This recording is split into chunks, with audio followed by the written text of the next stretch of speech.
지난밤 토트넘과 맨시티 간의 경기는 축구 팬들에게 큰 감동을 선사했습니다. 이 경기는 토트넘에게는 3연패의 악몽을 끊어내야 하는 절박한 상황이었고, 맨시티에게도 연속 무승부 후 승리가 절실히 필요한 중요한 순간이었습니다. 토트넘의 엔제 감독은 이날 경기에서도 자신의 축구 철학을 관철시키는 초강공 축구로 경기장을 압도했습니다. 이 공격의 핵심은 누구도 아닌 손흥민 선수였죠. 경기는 전반 5분 39초부터 토트넘의 역습 기회로 빛을 발했습니다. 힐이 과감하게 밀고 나가며 공을 쿨루셉스키에게 연결했고, 쿨루셉스키는 이를 받아 오른쪽 측면에서 손흥민으로 긴 패스를 넘겼습니다. 손흥민은 이때부터 그의 경이로운 스피드와 기술을 발휘하기 시작했습니다. 맨시티의 수비수 도쿠아와의 치열한 경합을 이기며 볼을 차지한 그는 골문으로 향하는 질주를 시작했습니다. 그의 돌진은 막을 수 없었고, 골키퍼와 마주한 순간 강력한 오른발 슈팅으로 맨시티의 골망을 흔들었습니다. 에데르송 골키퍼가 손을 써서 막으려 했지만 손흥민의 슈팅은 너무나 강력해 골문 안으로 들어갔습니다. 손흥민 선수의 이러한 득점 장면은 경기장을 열광의 도가니로 만들었습니다. 그는 약 40에서 50m에 달하는 거리를 질주하며 매서운 속도와 민첩성으로 맨시티의 수비를 무너뜨렸습니다. 지난 밤 토트넘과 맨시티 간의 경기는 축구 애호가들에게 진정한 스릴과 감동을 선사했습니다.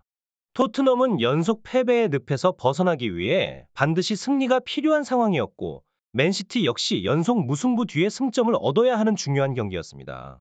이러한 압박감 속에서 토트넘의 엔제 감독은 자신의 축구 철학을 관철시키는 강력한 공격 축구로 경기장을 압도했습니다. 이 전략의 중심에는 바로 손흥민 선수가 있었죠. 경기가 시작된 이후 토트넘은 전반 5분 39초에 맨시티의 코너킥을 막아내고 역습의 기회를 맞이했습니다. 힐이 공을 쿨루셉스키에게 연결한 후 쿨루셉스키는 오른쪽에서 손흥민에게 패스를 했습니다. 손흥민은 이때부터 그의 놀라운 스피드를 발휘하며 경기의 흐름을 바꿨습니다.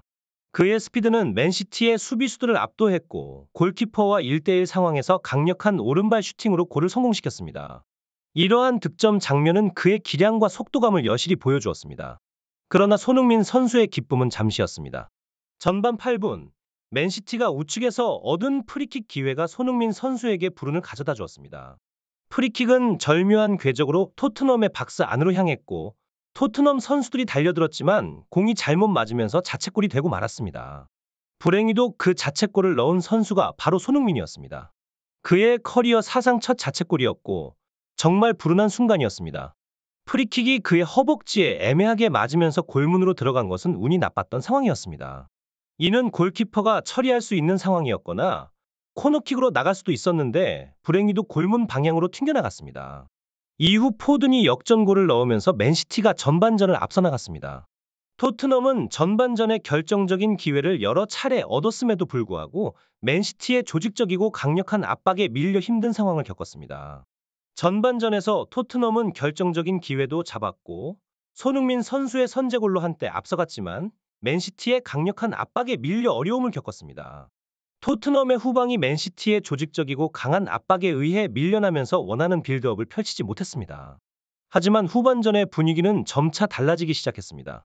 토트넘이 서서히 경기의 분위기를 잡아가기 시작한 것이죠. 맨시티가 이전에 챔피언스 리그 경기를 치른 영향으로 체력적인 레벨에서 떨어지는 모습을 보였고, 토트넘은 이를 활용해 경기를 전환하기 시작했습니다. 맨체스터 시티의 강력한 압박이 조금씩 느슨해지기 시작하자 토트넘의 전략적 빌드업이 살아나기 시작했습니다. 이때 엔제 감독의 전략적인 통찰력과 대담함의 경의를 표합니다. 맨시티와 같은 강력한 팀을 상대로 그들은 과감하게 후방에서 짧은 패스를 주고받으며 게임을 조율했습니다. 과거라면 상상도 못할 일이죠. 대부분의 팀이 긴 패스를 선택할 법한 상황에서 토트넘은 짧은 패스를 통해 맨시티의 압박을 능숙하게 벗겨내려 했습니다. 분명 패스가 빼앗긴 경우도 있었지만 그들의 기술과 전략은 많은 상황에서 성공적이었습니다. 엔제 감독의 이런 전략적 접근은 토트넘의 전체적인 플레이 스타일을 변화시키고 있다는 것을 보여줍니다. 실제로 맨시티와 같은 상위권 팀을 만났을 때 수비적인 전략을 채택한다고 해서 비난받을 일은 없습니다. 그러나 엔제 감독은 단순히 수비적인 접근을 넘어서 공격적인 축구와 효과적인 빌드업을 통해 상대를 제압하는 전략을 선택했습니다. 그리고 결국 이 전략은 토트넘에게 맨시티를 따라잡을 수 있는 기회를 제공했습니다. 후방에서의 압박 상황에서 손흥민 선수는 기가 막힌 원터치 패스로 로셀소에게 공을 연결합니다. 손흥민 선수의 순간적인 공간 인식과 빠른 움직임은 정말 놀라웠습니다. 그는 공을 패스한 뒤 즉시 공격으로 전환하며 수비를 이끌어냈습니다. 이로 인해 로셀소에게는 넓은 공간이 열렸고 그는 이를 완벽하게 활용하여 중거리 슈팅으로 골을 성공시켰습니다. 에데르송 골키퍼가 손을 뻗어 공을 막으려 했지만 그의 슈팅은 너무나 완벽하게 감겨 골대를 맞고 골라인을 넘어갔습니다. 로셀소가 팀의 활력을 불어넣는 모습이었어요. 지난 경기에 이은 연속골로 그의 공격적인 면모가 점점 더 빛을 발하고 있었습니다. 이전 빌라와의 경기에서는 후반부에 다소 부진한 모습을 보였지만 이번 경기에서는 교체될 때까지 지속적으로 티키타카 스타일을 선보이며 뛰어난 기량을 과시했습니다. 하지만 맨시티는 그 이름값을 해내며 토트넘의 약점을 파고들었습니다. 홀란드의 컵백 이후 잭 그릴리쉬의 득점은 펩 감독의 놀라운 전술적 배치를 보여주는 순간이었죠. 특히 잭 그릴리쉬는 후반에 펩 감독의 교체 카드로 투입되어 경기의 흐름을 바꿨습니다. 펩 감독은 토트넘이 우세를 점하자 곧바로 전술을 조정해 포든 대신 리코 루이스를 투입했는데 이는 토트넘의 후방을 압박하는 데 큰 역할을 했습니다. 리코 루이스가 투입되자 토트넘은 후방에서 다시 애를 먹는 모습을 보였습니다. 이렇게 맨시티는 한 선수의 교체만으로도 경기의 흐름을 완전히 바꿀 수 있는 위력을 보여줬습니다. 엔제 감독 역시 만만치 않은 전략가였습니다. 펩 감독과 같은 거장을 상대로 토트넘을 이끌며 자신만의 축구 스타일을 고수하는 용기를 보여줬죠. 엔제 감독은 힐을 빼고 호이비에르를 투입해 전방 선수들의 위치를 조정했습니다. 그리고 스킵과 리샬리송을 투입하는 전략도 선택했어요. 특히 스킵의 활약은 눈부셨습니다.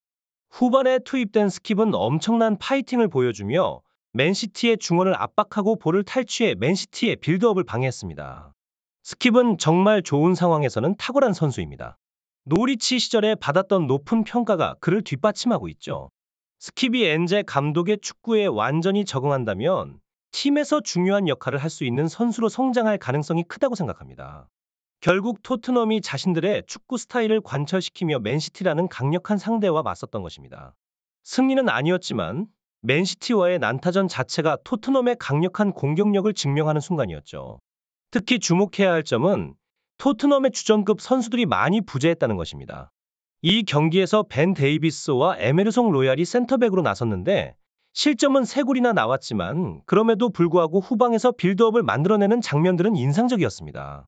로얄과 벤 데이비스 둘 다 성장하는 모습을 보여주고 있었고 이들이 센터백으로서 더욱 발전할 가능성을 보여준 것 같습니다. 중요한 것은 반 더벤 로메로가 없는 상황에서 그리고 공격진에서 메디슨이라는 핵심 자원이 빠진 토트넘이었음에도 불구하고 맨시티에게 3골을 넣었다는 점입니다. 이는 토트넘이 또 다시 경기의 흐름을 반전시킬 수 있는 잠재력을 가지고 있다는 것을 시사합니다. 특히 다음 경기에서 로메로가 돌아올 예정이기 때문에 그의 복귀는 후방에 더욱 안정감을 가져다 줄 것으로 예상됩니다.